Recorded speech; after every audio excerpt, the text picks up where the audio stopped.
ICM, the global church developer.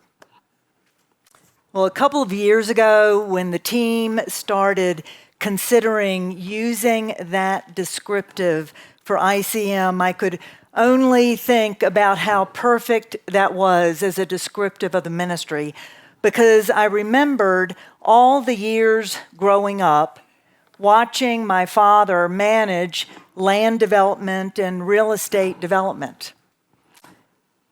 And he understood that if you wanted the development to be successful, you had to bring to bear whatever resources were necessary to make that happen. My dad, for those of you all who knew him, he had this motto: God doesn't move a parked car. And I love that because he was a man of action. He was a man with a can-do spirit, and he knew that you needed to get up and move forward if you wanted to make something happen. So when he would start a development, he would bring in whatever planners, whatever environmentalists, whatever construction crews or contractors, whatever and whoever was needed in order to ensure the success and completion of that development.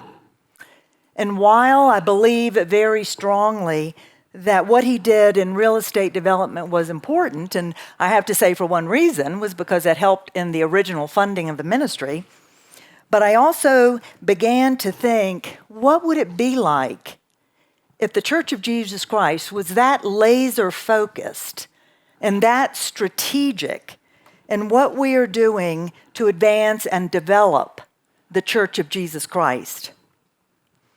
Well, ICM is doing exactly what I was watching my father do as he began to approach a real estate development.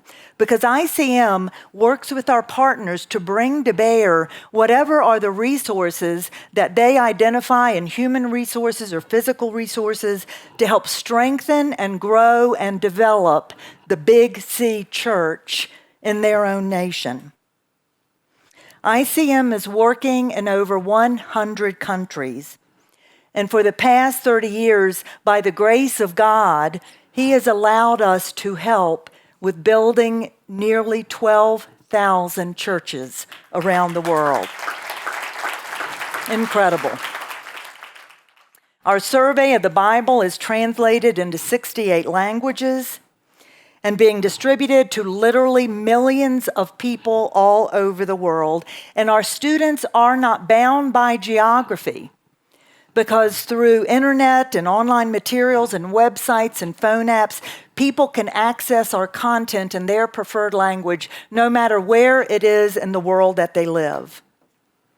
Well, I know a lot of times I am asked, well, how does ICM do what they do? And I know we've already alluded to that already this morning in terms of the identification of strong indigenous partners. But we begin the process moving into a new country by identifying a strong leader or overseer, if you will, of an existing indigenous ministry.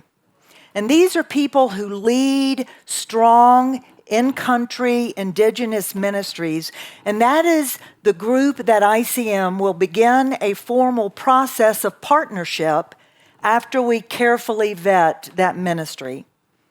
Once the partnership is approved, we begin to work with the leaders of that ministry to begin to identify the resources that their ministry or their local pastors might need in order to enhance and strengthen and grow the church. We want them to be empowered and equipped to reach their own nations for Jesus Christ. So the resources we provide might be the foundations material, the Bible curriculum that we've talked about in their own language. It may be resources that will assist them to better train their pastors. It might be the financial resources for them to buy the materials to build churches for existing congregations. It might be the resources to help equip and train church planters so more congregations can be established. But I think the important idea I want to leave you with is that ICM works with these in-country ministry leaders to develop and provide the resources that will grow the Big C church. ICM, the global church developer. Our vision is to see a healthy church within walking distance of everyone in the world. And so when I think about that, I think, well, a healthy church, people define that in different ways, but we're talking about a multiplying, growing, disciple-making, evangelizing group of people that are Christ worshipers. And that we're talking about have that kind of Christian community within walking distance of every man, woman, and child on the planet. Well, that's a BHAG if I ever heard one. Big, hairy, audacious, God-sized goal. And we know beyond a shadow of a doubt that the only way that will be accomplished is by God. Well, you just saw our video about the 5-year visionary goal we have to reach 25 million people who are engaged with God's Word. For those of you who were with us last year, you maybe heard me share about 4 unique strategies, 4 distinct strategies that we are employing that will help us reach that 25 million. We are very strategic. And we have ways in which we're measuring many channels that flow into these 4 strategies. We have talked on many occasions about the transparency of ICM, and I stand with confidence when I report on numbers because I know the team can substantiate the origination of these numbers. And so you can see here, when we talk about the physical strategy, just running through this quickly, we're really talking about the number of people that are worshiping in a church that ICM helped build. We're talking about the number of people that would be in one of the churches planted. We're talking about the number of people that would be using a physical device that we provide for them to do Bible study. And then the digital and learning are very intertwined, but that would be talking about the number of people that are accessing our content through websites, through phone apps, through social media, and you're going to hear far more about that during the luncheon session. The broadcast strategy, we're talking about ICM measuring just a very small percentage of the total potential audience we can reach on radio, television, and satellite TV. So I can stand with confidence saying that the numbers we're representing to you all, and you can see the truly miraculous way in which God is taking our loaves and fishes, and God is multiplying it. We have seen such extraordinary organic growth that is hard for us to explain in human terms. But we see God's hand in that, moving this ministry beyond anything I could have dreamt or imagined. So I want to take just a few moments and mention why it is that ICM does what we do. And I think this probably goes without saying with this audience here, but I think it's so important to just reinforce how strongly at ICM we feel that the church is the bride of Christ. The church is God's own plan. His own plan for extending God's kingdom here on earth. For over 2,000 years, Christ Church was then, has always been, will always be God's plan to expand his kingdom here on earth. Christ Church, God's own distribution system.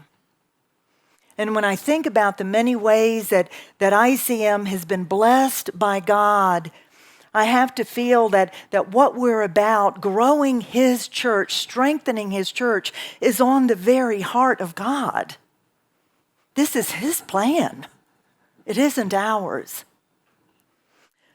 Let me be clear, what I'm talking about is not discounting in any way all the things that ICM is involved with, that involve technology, that involve digital distribution.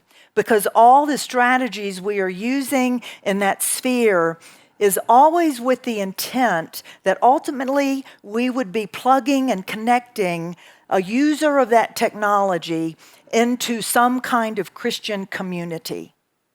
That is always the plan, that we will be pulling them together with other followers of Jesus Christ. And we know that sometimes those communities of faith will be physical places. But we also know in many instances, in some places where ICM is working, it will never involve a physical place because of security issues and because of places that people are living in where the church is being highly persecuted. But they can form communities in other ways, communities of faith. And so that is our desire.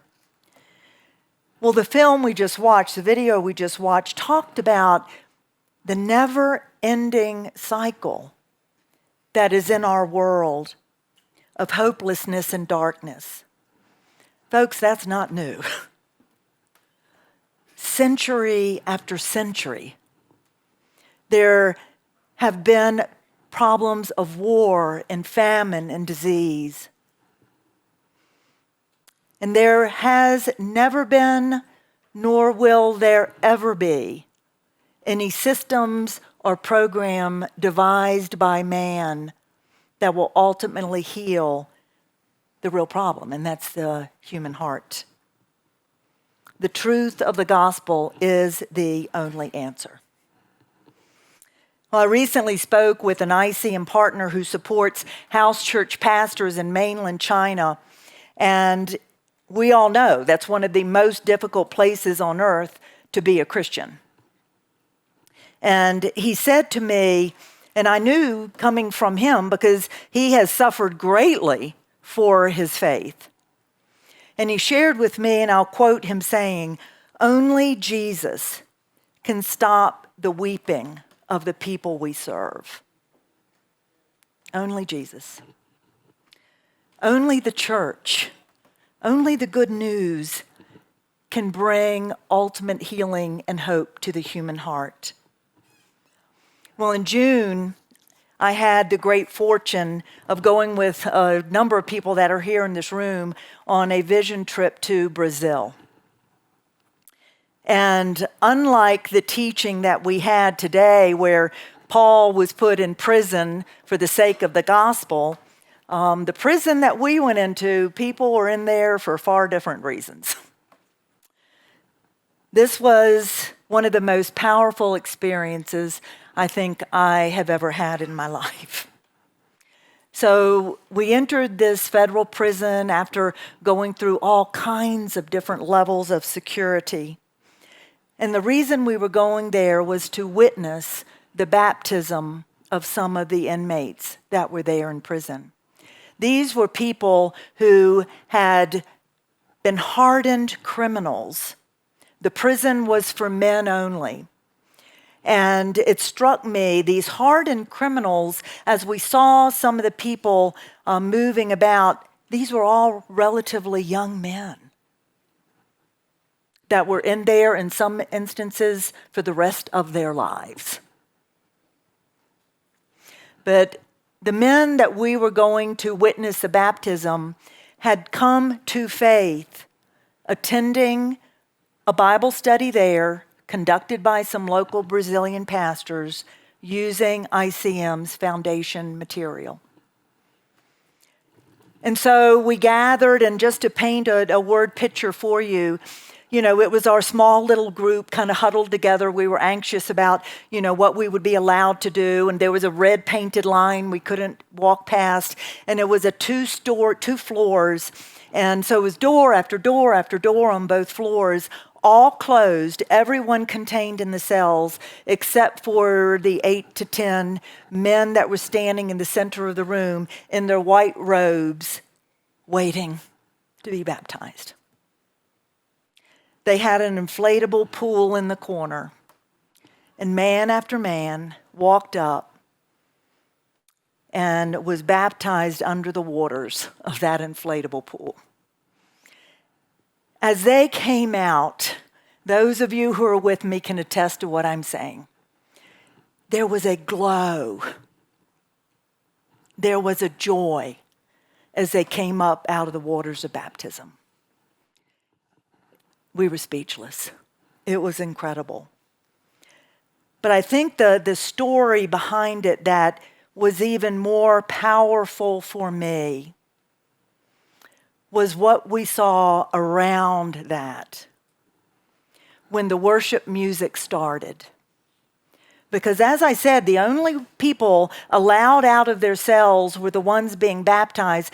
And we were told that every single cell was built to house 3 to 4 men, but most of them were housing 7 to 8 men in these cells. The doors were solid, except for a slit about this big that allowed plates of food to go in. That was their life. That was the way they lived. But when the music started, the worship music began.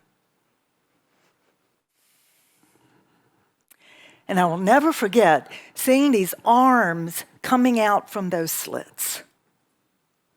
As hands were opened up and lifted up in praise.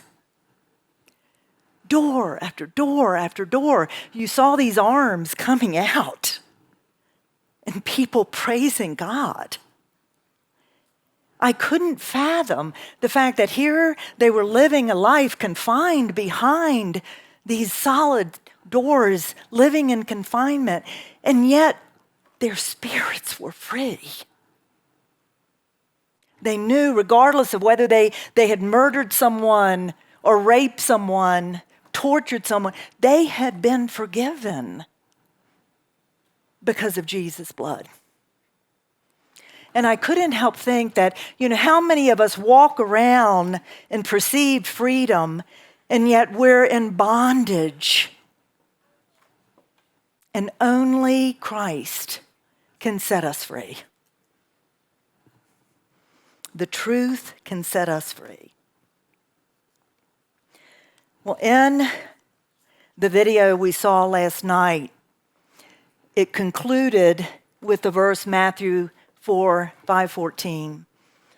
When Jesus told his disciples then, as he tells his disciples, tells us today, you, me, we are the light of the world. Well, I would say that those pastors in Brazil going into that prison every week, carrying foundations, doing those Bible studies, they are carrying the light of the world.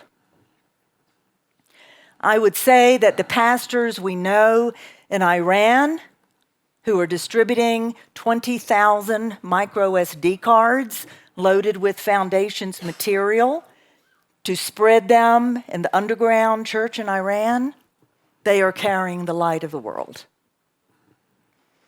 I would say that believers in hope centers that you're going to be hearing about in just a moment that provide shelter and food to refugees are carrying the light of the world. I would say that the widow I met in India who had donated her only possession, her ancestral plot of land, so a church could be built, she is carrying the light of the world in her village. A partner in Latin America once told me, when ICM gets involved with our churches, it is like throwing oil on the fire.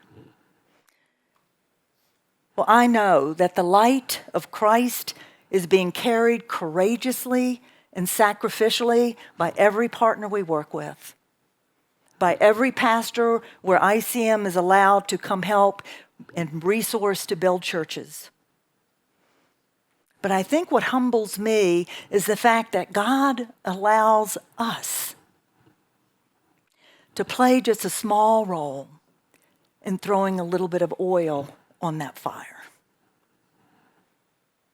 That God, by his grace and mercy, allows us to come alongside these brothers and sisters so that their light can shine a little more brightly.